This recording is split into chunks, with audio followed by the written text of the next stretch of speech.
Subscribe channel Truth.id dan aktifkan lonceng notifikasi untuk mendapatkan informasi seputar live streaming dan video khotbah terbaru. Posisi tombol subscribe berada di kanan atas channel kami dan jangan lupa nyalakan loncengnya.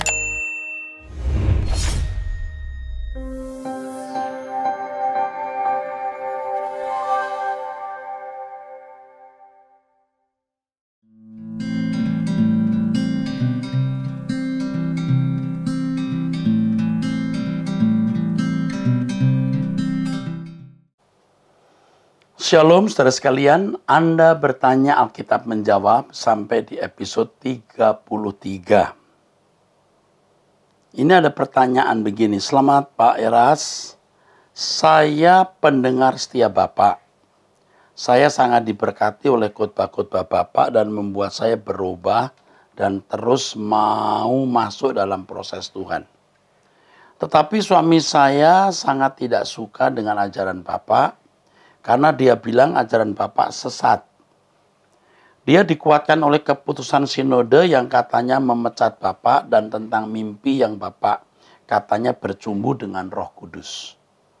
Jadi saya mendengar khotbah-khotbah Bapak setelah dia berangkat kerja. Dan saya tetap berusaha untuk mempengaruhi suami saya untuk hidup menyenangkan hati Bapak di surga. Pak Eras, saya ingin mendapat penghasilan sendiri. Apakah jualan beras tanpa kios itu yang dikelola Bapak Insinyur Sugeng itu ada di bawah tanggung jawab Pak Eras ya? Mohon jawabannya Pak Eras. Kios itu yang dikelola Bapak Insinyur Sugeng. Malah saya tidak tahu ini ada Insinyur Sugeng yang mengelola beras. Atau mungkin iya, karena jemaat Rehoboth kan hampir 20.000. Jadi mungkin saya tidak tahu. Cuman ini yang saya mau beritahu kepada saudara-saudara semua, bahwa saya tidak pernah dipecat oleh gereja manapun. Saya belum pernah dipecat. Dan saya tidak dipecat. Bahkan saya keluarnya dari GBI pun akhirnya baik-baik. Memang pada hari-hari di mana saya mau keluar, sudah sedang mengurus, keluar itu ada surat dari GBI yang menyatakan ajaran saya bukan sesat ya, tidak disebut sesat, menyimpang atau apa. Ya tentu kemudian orang memandang itu sesat. Dan karena hal itu saya sudah hampir membawanya ke ranah hukum. Di belakang saya ada 3 pengacara besar Indonesia yang siap memperkarakan ini.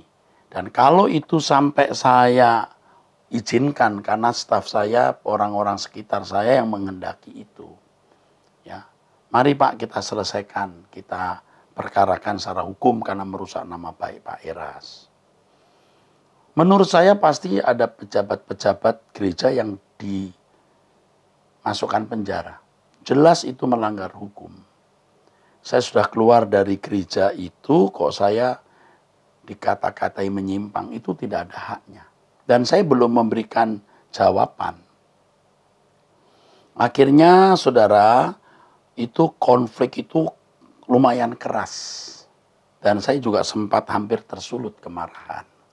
Akhirnya saya datang ke sinode GBI, lalu berrekonsiliasi. Dan pada saat yang sama, waktu itu ada pertemuan para ketua-ketua BPD wilayah se-Indonesia. Jadi sekaligus saya didoakan oleh para pemimpin GBI dan melepaskan saya untuk mendirikan sinode baru. Pada waktu itu saya masih anggota MPL. Jadi saya masih menjadi majelis pekerja lengkap. Ya, ini kalau di negara itu MPR-nya. Saya sudah menjabat 45 periode, saudaraku. Dan pada waktu pemilihan anggota MPL di Jakarta dari berapa ribu pendeta, saya ini sekitar 60-70% memilih saya. Atau bahkan lebih mungkin. Jadi saya bukan orang jahat yang sesat, yang tidak bisa dipercaya. Saya pada waktu itu juga masih aktif menjadi ketua program doktoral di STT PTL dan saya mantan rektor juga di situ. Jadi saya juga mantan ketua yayasan di Sekolah Tinggi Teologi Betel yang dulu namanya Seminari Betel. Hubungan saya sangat baik dengan banyak pendeta-pendeta di GBI, saudara, ya. Jadi karena satu dan lain hal, ya, karena pengajaran yang nanti akan bisa menimbulkan konflik, saya pergi, saya membuat sinode baru. Jadi saya tidak dipecat. Kepada ibu yang menyampaikan hal ini, sampaikan kepada suami, saya tidak dipecat. Lalu mengenai mimpi bercumbu dengan Roh Kudus, ini juga digoreng orang, saudaraku. Sebenarnya ini bisa menjengkelkan juga, tetapi kita yang bermartabat, kita diam. Jadi pada waktu itu memang saya sedang mau mengambil keputusan.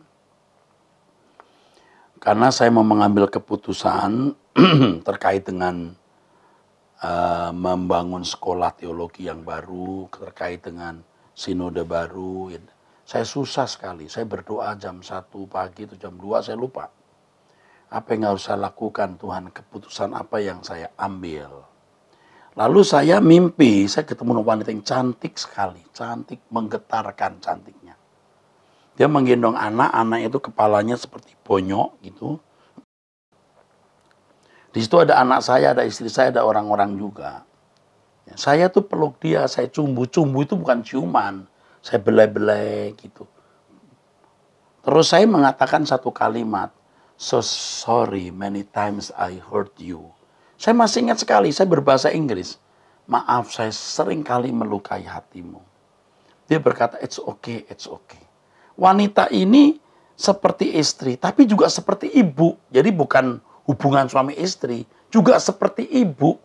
Nah, dalam kesaksian cerita itu, saya hanya bicara kepada jemaat. Ada yang merekam. Jadi bukan seperti suami istri, seperti ibu. Jadi bukan hubungan seks atau cium-ciuman. Aku bercumbu itu hanya membelai. Kalau di dalam Kamus Purwadarminta, bercumbu itu kan bersuka-sukaan. Saya mencintai, saya bersuka-sukaan. Yang saya pahami ini bisa Roh Kudus. Anak ini jemaat yang masih kepalanya atau cara berpikirnya salah. Itu aja yang saya pahami. Jadi kita harus menerima jemaat dan melayani mereka. Tapi di luar itu mulai muncul Erastus bercumbu dengan Roh Kudus. Erastus mimpi basah. Jadi begitu jahat, saudara. Tetapi sekali lagi ini kita tidak memperbesar lagi. Ya. Perkataan-perkataan yang tidak pantas diucapkan. Mesti orang mengikuti itu mimpi itu secara lengkap. Tidak boleh sepotong. Nah, suami ibu ini pasti mendengarnya sepotong. Kalau ibu sering mendengar khotbah saya, tidak ada unsur-unsur penyesatan itu. Ya. Dan sekarang jemaat yang kami layani juga jumlahnya banyak, ya, tidak surut, ya.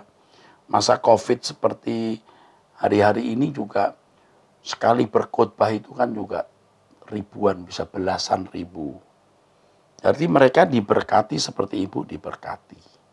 Nah, mungkin dijelaskan kepada suami mengenai hal ini. Ya, kalau memang belum puas, satu kali bisa telepon saya atau telepon staf saya, bisa diberi penjelasan. Jadi Bapak Ibu semua yang ikut mendengar Anda bertanya, kami menjawab, Alkitab menjawab, bisa tahu bahwa saya tidak pernah dipecat oleh siapapun. Bahkan ketika saya keluar dari GBI itu, saya sedang menjadi ketua dari panitia renovasi gedung. Dan kami sudah menganggarkan uang beberapa miliar untuk gedung itu. Uang kami sendiri. Kami itu sangat mencintai pekerjaan Tuhan dan kami mencintai GBI karena itu rumah saya sudah 40 tahun. Jadi kalau sampai saya keluar itu bukan karena saya mau mengkhianati GBI. Tidak apa-apa. GBI kokoh sekali, jemaatnya banyak, anggotanya banyak. Sekarang saya di GSKI saya sudah menyuruh dan menyampaikan kepada anggota-anggota saya, tidak usah narik-narik orang GBI atau GPDI masuk sinode kita. Jangan, udah cukup yang kita ada ini cukup. Jangan sampai kita membuat orang lain panas atau marah. Lagi pula sekarang dalam perkembangan jiwa saya udah mulai nggak peduli Anda mau GPDI, mau GKI, GPIB, bahkan Katolik. Kita semua keluarga dalam Tuhan. perbedaan pendapat pasti ada. Tapi mari kita masing-masing berurusan dengan Tuhan agar kita sampai ke surga. Ya, begitu ya Bu yang memberikan pertanyaan ini ya. Oke. Jadi saudara-saudara sekalian yang mendengar ini bisa juga menyampaikan kepada orang. Itu fitnah itu yang mengatakan Pak Eras dipecat. Saya nggak pernah dipecat. Ya. Salam Bapak Erastus, doa kami Bapak dipakai Tuhan lebih luar biasa lagi. Saya mengikuti pengajaran Bapak di TV YouTube hampir 5 tahun. Dan merasa sangat diberkati karena banyak hal yang jadi tahu dan tidak secara langsung mengubah hidup saya. Dan tidak secara langsung mengubah hidup. Untuk itu, untuk lebih memprioritaskan Tuhan dari kepentingan pribadi. Yang ingin saya tanyakan, perlu dicari atau tidak bila suami meninggalkan rumah tanpa pamit selama 12 tahun. Awalnya sering pulang ke rumah namun sekarang tidak ada kabar sama sekali. Padahal kalau pulang diterima dengan baik oleh keluarga, istri dan anak-anak. Saya nasihati anak-anak supaya tidak marah, membenci papanya, harus tetap menyayangi, menghormati papanya. Selama pergi juga tidak menafkahi saya sebagai istri dan anak-anak dan anak bungsu saya. Hidup saya dari kemurahan Tuhan melalui anak-anak yang sudah kerja. Selama ini saya nerimo karena taat pada janji pernikahan. Saya beragama Katolik. Dan Bapak pernah mengajarkan bahwa pernikahan adalah perjanjian kekal pada Tuhan dan sesama. Usia pernikahan sudah 38 tahun. Namun yang menjadi kekhawatiran saya, suami tidak terselamatkan. Mengingat usianya sudah 65 tahun. Mohon nasihat dan pencerahan dari Pak Eras, matur nuwun. Sami-sami. Bu, ini ibu ya, enggak usah sebut namanya ya. Usia Bapak sudah 65 tahun, ibu juga sekitar 60-an sekian mungkin ya. Jadi tidak usah dicari. Menemukan Bapak secara fisik tidak menemukan hatinya percuma. Ibu takut dia tidak terselamatkan, Tuhan juga tidak bisa menyelamatkan dia kalau dia tidak mau bertobat, Bu. Jadi jangan memberhalakan masalah ini, jangan memberhalakan suami. Yang penting ibu terus bertumbuh dalam Tuhan. Menyerahkan suami ke dalam tangan Tuhan. Jangan setiap kali mesti doa menyebut nama suami, setiap kali doa menyebut nama suami. Jangan begitu. Serahkan dalam tangan Tuhan, amin. Kalau suatu hari tergerak berdoa, doakan. Kalau tidak, jangan dibuat format, mesti berdoa untuk suami terus-menerus. Jadi dianggap sudah selesai. Nanti kita pulang masing-masing. Keselamatan tidak bareng-bareng seperti kereta api Jakarta-Solo. Keselamatan itu pribadi. Lupakan dia, mau pulang silahkan, nggak pulang silahkan. Ya. Bahkan kalau pulang pun belum tentu ibu melayani dia seperti sebelumnya. Kalau dia kena penyakit kelamin misalnya, ibu bisa kena. Dan tubuh ibu bait Roh Kudus. Sebaiknya tidak. Atau harus ke dokter dulu. Oke, makasih. Salam Pak Eras, pertanyaan saya. Keluaran 33, siapakah aku? Dan Tuhan di Keluaran 33, apakah sama dengan Tuhan Yesus? Apakah berhadapan muka itu boleh diartikan secara hurufiah?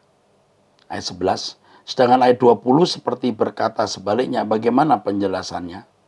Saya suka hal-hal yang kecil yang Alkitab tulis. Sebab pasti ada makna yang dalam. Kalau sampai harus ditulis. Bilangan 12 ayat 3. Selembut apakah Musa sampai harus ditulis Alkitab? Oke, saya jawab dulu di bilangan 12 ayat 3. Musa itu lembut hati. Ya, dalam bahasa Yunaninya praus. Orang yang lembut hati itu orang yang memiliki ciri-ciri tidak memaksakan kehendaknya kepada orang lain, yang menerima orang lain sebagaimana adanya, yang memberikan pengampunan dengan mudah dan seterusnya. Rupanya di mata Allah, Musa lembut di hadapan Tuhan. Itu saja. Lalu bagaimana detailnya Alkitab tidak menjelaskan, jadi cukup kita percaya saja yang dikatakan Alkitab dia lembut. Nah nanti baru kita belajar di perjanjian baru, apa itu lemah lembut. Dan bicara mengenai lemah lembut, ya maaf saja waktunya panjang. Lain waktu kita akan jelaskan menjadi satu khutbah. Keluaran 33, ya, apakah sama? Ya. Ayat 11 itu bertemu muka dengan muka. Ya. Sedangkan ayat 20 beda. Ya. Keluaran 33, 11, 20. Ya. Saya jawab dulu ya, Keluaran 33. Oke, ayat 11. Tuhan berbicara muka dengan muka, 20. Jadi Keluaran pasal 33 ayat 11, Tuhan berbicara dengan Musa, muka dengan muka. Bukan tidak mungkin muka dengan muka. Abraham pun juga berbicara muka dengan muka, dengan Yahweh. Lalu Yakub bergumul dengan seorang yang adalah Elohim. Nah, persoalannya ini, apakah itu Allah itu? Ini keunikan Alkitab. Sebenarnya ini di bahasan Tritunggal saya ada. Tapi saya belum menyampaikan, sedang saya persiapkan sebaik-baiknya. Karena banyak orang tuh menggoreng. Misalnya begini, Pak Eras tidak mengakui Yesus itu adalah Allah. Sampai di mana-mana orang memandang saya tidak mengakui Yesus itu Allah. Padahal saudara, bukan itu maksud saya. Elohim itu ada Bapa, ada Anak.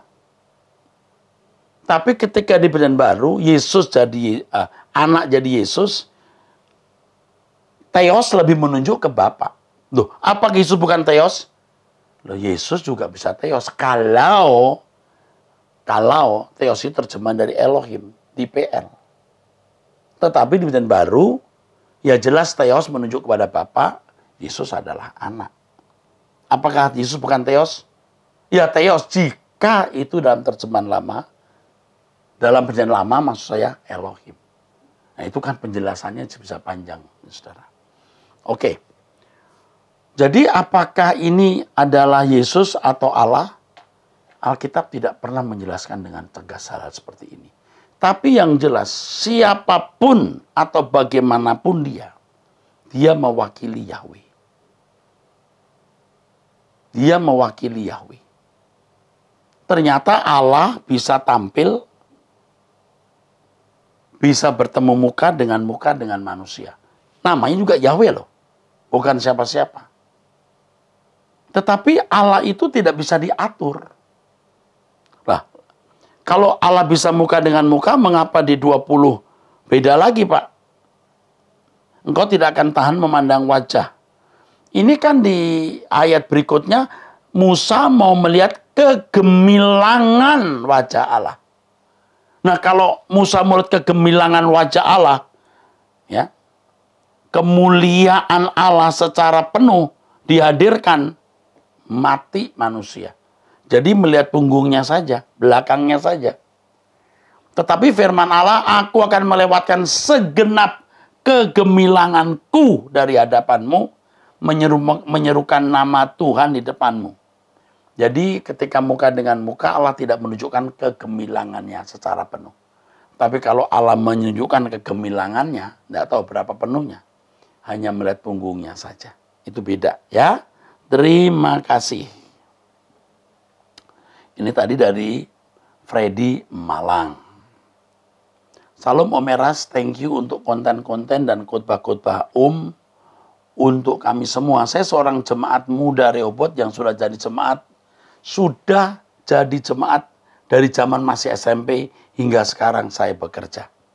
Yang ingin saya tanyakan kali ini, saya sudah mengambil komitmen dan mulai mempunyai perasaan yang menantikan kehidupan di kekekalan nanti. Tapi saya belakangan ini memiliki perasaan takut gagal dan takut takabur, takut sombong takabur di tengah jalan karena kenikmatan yang dunia tawarkan.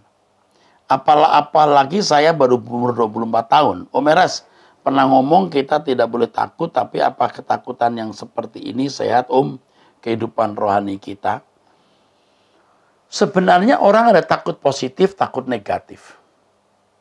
Ya. Jangan takut kepada apa yang dapat membunuh tubuh, tapi tidak berkuasa membunuh jiwa dan membuangnya ke neraka. Takutlah akan Allah. Kalau seorang anak tidak takut naik kelas, maksud saya seorang siswa, tidak takut naik kelas, masa bodoh naik kelas, biarlah. Dia tidak belajar rajin. Kalau orang berkata, masa bodoh, gua nggak takut masuk neraka. Kurang ajar kan? Takut yang positif, takut yang proporsional. Takut akan Allah, takut terpisah dari Allah, takut tertolak oleh Allah. Karenanya hidup kudus. Tapi takut tidak kaya, takut tidak punya barang-barang yang dimiliki orang lain, takut tidak terhormat, itu membawa orang ke neraka. Jadi takut yang mana yang dimaksudkan oleh penanya ini. Tapi saya salut ya, saya appreciate kalau kamu sampai bisa berkata, saya mulai memiliki perasaan yang menantikan kehidupan di kekekalan. Harus. Tapi saya takut gagal. Bagus. Makanya jangan ceroboh. Supaya kita jangan gagal. Sama seperti saya. Harus takut supaya nggak gagal. Kadang saya sedikit merasa kesepian karena saya seperti tidak ada kawan untuk berdiskusi dan betul-betul mencoba memahami Injil. Berarti kamu sudah ada di jalan yang benar. Seperti Eras juga kesepian. Tidak ada teman ini kalau bicara soal kekekalan. Saya bukan merasa pintar dan saya sendiri pun masih harus banyak belajar. Tapi pada dasarnya memang saya senang berpikir dan berdiskusi dengan sesama mengenai suatu topik tertentu. Dan saya rasa kalau diskusi tersebut berjalan dengan benar, dapat saling membangun iman kita. Tips untuk menghadapi kesepian seperti ini gimana nih menurut Om? Yang pertama, tetap tidak mencari teman sembarangan. Yang kedua, coba ke RYC, Rehoboth Youth Community. Di situ ada orang-orang hebat, nak. Anak saya sendiri, Stephen, di situ ada Reza, ada Joan, dan nama-nama lain yang bisa menjadi rekan sekerjamu. Ada Ivan dan lain-lain ya. Ada Grand, ada Adit. Ya, yang usianya seperti kamu. Stefani, anak saya, usianya seperti kamu. Bergabung dengan mereka. Sementara itu kamu tetap kontak dengan saya, nak. Aku dan kau bersama-sama ke surga. Puji Tuhan. Pertanyaan ini tampilkan saja Om, nggak apa-apa. Siapa tahu yang menyaksikan ada yang merasa seperti saya juga. Terima kasih. Tuhan berkati ya. Nanti kalau datang ke gereja, temuin Om ya. Kasih tahu Om, saya yang tanya. Yang sudah jadi yang sudah ke Rehoboth SMP. Saya akan ingat itu ya. Baik. Pertanyaan 1. Saya bersyukur dapat mengikuti seminar tentang Kitab Wahyu. Salah satu pengetahuan yang saya dapat tangkap adalah ketika Bapak menjelaskan tentang Wahyu 12 ayat 1 dan 2. Yaitu tentang seorang perempuan berselubungkan matahari yang Bapak katakan sebagai yang ilahi, yang merupakan simbol dari Bapa yang hendak melepas putra tunggalnya untuk lahir ke dalam dunia untuk menebus dosa dunia. Dalam ayat 2 digambarkan tentang penderitaan wanita itu untuk melahirkan, dan melalui kisah ini saya berpikir bahwa tentu saja Bapak sebenarnya juga memikul beban yang begitu berat ketika mau melepaskan putra tunggalnya ke dalam dunia ini. Sehingga saya dapat menjiwai bahwa baik Bapak dan putra tunggal Bapak sama-sama menderita demi cintanya kepada umat manusia. Apakah pengertian saya dalam mencerna doa ayat ini sudah benar? Kalau keliru mohon dapat dikoreksi. Jawabnya benar sekali. Hermin Eva Nirmala dari House of Truth Temanggung. Hermin, ini benar sekali. Cocok sudah. Dalam satu pertemuan ibadah di MAG, Bapak pernah melempar pertanyaan apakah Lucifer itu mahadir? Dan Bapak mengatakan bahwa Lucifer tidak mahadir. Yang mahadir adalah Bapak dan kehadiran Bapak melalui Roh Kudus. Kalau Tuhan Yesus apakah mahadir melalui Roh Kudus? Iya. Karena Roh Kudus dilingkan dengan anak dan Yesus bisa juga mahadir. Karena Roh Kudus dilingkan dengan anak. Dan Roh Kudus ini adalah rohnya Bapak. Itu yang saya pahami. Teruskan. Dalam 1 Petrus 3 ayat 19 dan 20 dikatakan bahwa di dalam roh itu juga Yesus pergi memberitakan Injil kepada roh di dalam penjara. Yaitu kepada roh mereka yang dahulu pada waktu Nuh tidak taat kepada Allah. Kemudian lagi 1 Petrus 4 ayat 6. Itulah sebabnya maka Injil telah diberitakan juga kepada orang-orang mati. Supaya mereka sama seperti semua manusia dihakimi secara badani. Tetapi oleh roh dapat hidup menurut kehendak Allah. Lalu apakah implikasi dari ayat yang di atas tersebut? Pertumbuhan iman Kristen. Mohon penjelasannya. Terima kasih Pak Eras melalui khotbah-khotbah Bapak. Saya dan teman-teman semakin memahami kebenaran Injil. Sehingga hasrat hidup kami semakin terarah kepada kehidupan kekal. Bersama Tuhan Yesus kiranya Bapak di surga terus memberikan pewahyuan dan kecerdasan roh kepada Pak Eras. Amin. Jadi harus dipahami bahwa mungkin ini harus dijelaskan lagi. Ini sudah berapa kali orang bertanya kepada saya. Saya janji ya, nanti ini staf saya bersama saya, tolong ingetin Bapak jadi khotbah nih. Ya. Bahwa Yesus sudah turun ke kerajaan maut itu bukan menginjil dalam arti seperti kita menginjil, tapi memproklamirkan bahwa ia telah mati di kayu salib menebus dosa dan membawa tawanan-tawanan naik ke surga. Nah, di episode sebelumnya, episode 32, saya sudah menjelaskan hal ini, tolong saudara lihat kembali. Tapi ini karena pertanyaan muncul terus, akan saya jadikan khotbah nanti, ya, supaya lebih jelas lagi. Oke, puji Tuhan ya, puji Tuhan. Salam Om Eras, saya mau bertanya. Om pernah bilang di LB3 nanti seperti pengulangan dunia ini, karena apabila manusia tidak jatuh dalam dosa, dunia ini bisa menjadi LB3.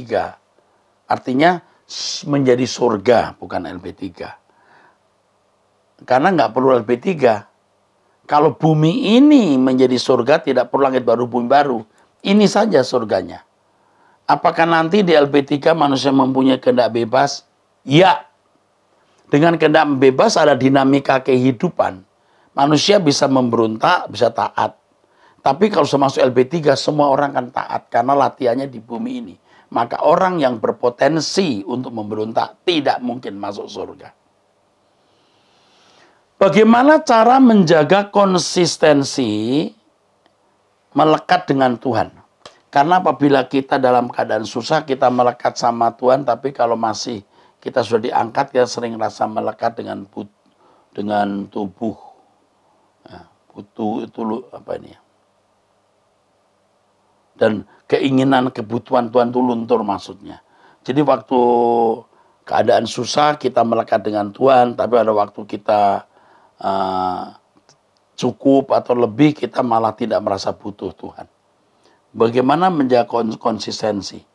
Makanya kalau kita perlu Tuhan itu bukan karena kita punya masalah. Bukan karena kita punya masalah sakit penyakit, masalah ekonomi dan lain-lain. Kalau kita perlu Tuhan, memang kita itu bisa hidup hanya dengan Dia. Tidak bisa hidup tanpa Tuhan. Tidak bisa hidup tanpa persekutuan dengan Tuhan. Jadi kita kaya atau miskin, kita hanya butuh Tuhan. Kita sehat atau sakit, kita hanya butuh Tuhan. Apapun yang terjadi, kita hanya butuh Tuhan saja. Itu prinsip penting. Ya, oke, dimulai sekarang. Hanya Tuhan kebutuhan kita. Salam Pak Eras, saya menjadi jemaat GSKI sejak tahun 2014 sampai sekarang, dan saya terus mengikuti khotbah-khotbah Bapak. Seminar, SKPA, SPT, hampir semua saya ikut. Karena saya sangat diberkati bersama istri, maksud saya berkat rohani. Sehingga saya bisa merasakan perubahan istri saya sejak di GSKI, begitupun sebaliknya istri merasakan perubahan saya. Pertama saya tahu Bapak dari mendengar khotbah Bapak di radio. Pertanyaan saya saat ini, saya juga masih menjadi anggota jemaat gereja lain, sehingga kalau hari Minggu mengikuti 2 kali ibadah. Pertama di GSKI, kedua di gereja saya yang lain. Apakah saya bersalah Pak dengan hal ini? Saya jawab tidak. Saya belum bisa meninggalkan gereja yang lain itu karena hubungan saya dengan para jemaat dan hamba-hamba Tuhan sudah seperti saudara. Teruskan hubungan itu. Tidak masalah. Mohon pencerahan dari Bapak. Ya, sudah saya jelaskan. Jalan terus. Ya, tetap aja bersama dengan gereja itu. Tidak masalah ya. Oke. Salam. Saya Lulu, saya jemaat Betani Nginden, Surabaya. Berharap gereja Betani Nginden bisa sama persis dengan gereja Rehoboth dalam puji-pujian, khotbah, beserta kaum mudanya. Karena pujian, khotbah, dan kaum muda gereja Rehoboth sangat memberkati sekali. God bless you. Oke. Saudari Lulu, kalau soal puji-pujian, secara teknis gereja Betani Nginden juga luar biasa loh. Dan sangat baik ya. Kami saling ya, kami pernah ke orang-orang saya ke Betani Nginden membuat studi lapangan, studi perbandingan ya. Karena sama-sama kita ini GSKI. Kalau berharap sama persis perlu waktu. Tapi saya sebagai ketua sinode GSKI yang juga akrab dengan GSKI Nginden, khususnya Pak Aswin, saya sebagai mentor juga di situ, saya sangat berbeban untuk itu. Terima kasih untuk dukungannya, saya akan melakukan yang terbaik untuk Tuhan. Sebab GSKI Nginden adalah milik Tuhan, yang mau membuka diri mengenal kebenaran dan menemukan kebenaran yang sejati untuk layak menjadi anggota keluarga kerajaan surga. Baiklah saudara, kita sudah sampai di penghujung acara. Inilah episode yang ke-33. Sampai ketemu di episode yang ke-34. Tuhan berkati.